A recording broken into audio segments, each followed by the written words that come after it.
Olá pessoal, tudo bem?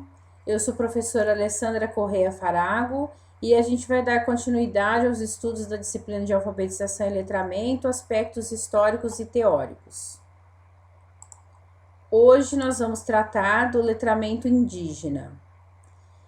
O letramento nas escolas indígenas, do ponto de vista da prática social, a relação pós-contato com a cultura majoritária impôs para as sociedades de tradição oral, como é a indígena, a necessidade de aquisição e de apropriação da cultura indígena, principalmente nos dias atuais, em que a gente utiliza tanto a leitura como escrita, tanto a leitura quanto a escrita, como uma ferramenta de participação social. Os indígenas já perceberam que para se relacionar, para viver melhor, eles também precisam falar, ler e escrever na língua portuguesa. Os povos que falam a língua indígena precisam resolver situações e algumas questões também que eles vão precisar ter contato com a sociedade civil ou com a cidade, né, próximo ali aos povos indígenas. Então, esse contato demanda que eles tenham aí condições tanto de falar quanto de ler e escrever na língua portuguesa. Isso para poder participar de diferentes situações ou atender a demandas que a sociedade muitas vezes coloca para aquele povo indígena e muitas vezes alguém que é ali o representante do povo indígena, né, alguém que vai até a cidade para fazer determinadas coisas, para fazer uma compra de supermercado ou para poder buscar algum documento, ou enfim, precisa, na verdade, saber a língua portuguesa e precisa fazer uso social dessa língua portuguesa. Então, também precisa saber ler e escrever na língua portuguesa.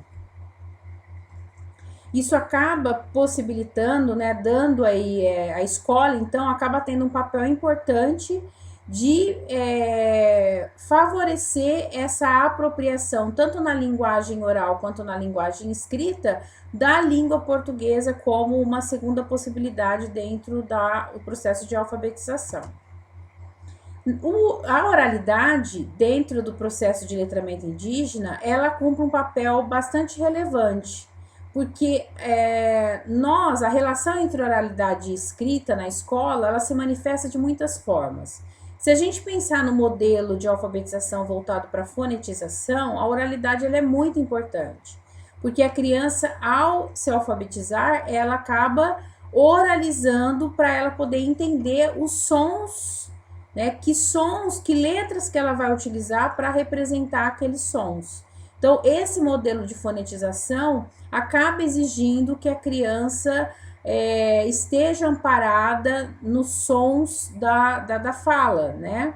Então, a língua de instrução, que no caso é a língua indígena, a língua de instrução é a língua prioritária, né? Que é a língua indígena, ela acaba sendo a prioridade dentro do trabalho de alfabetização, mas a gente também não pode deixar de dizer que precisa haver um momento em que a língua portuguesa se faz presente no trabalho de alfabetização, exatamente para que exista esse letramento indígena, ou seja, para que esses povos indígenas possam fazer o uso social e possam participar de uma sociedade que faz o uso da língua portuguesa, ok? Que no caso é a sociedade fora ali da comunidade indígena.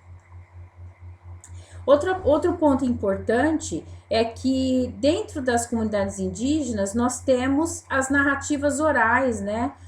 Que são transmitidas pelos sabedores indígenas, né? Que são os membros mais idosos da comunidade indígenas e que acabam cumprindo o papel de bibliotecas orais, porque por meio dessas narrativas orais que esses membros contam na comunidade indígena, e eles acabam transmitindo um modo de vida e um modo cultural daquele povo, daquele determinado povo indígena.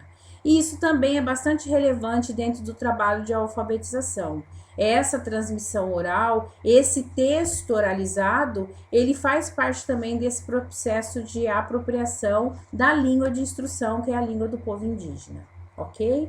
Até mais então, agradeço. Obrigada.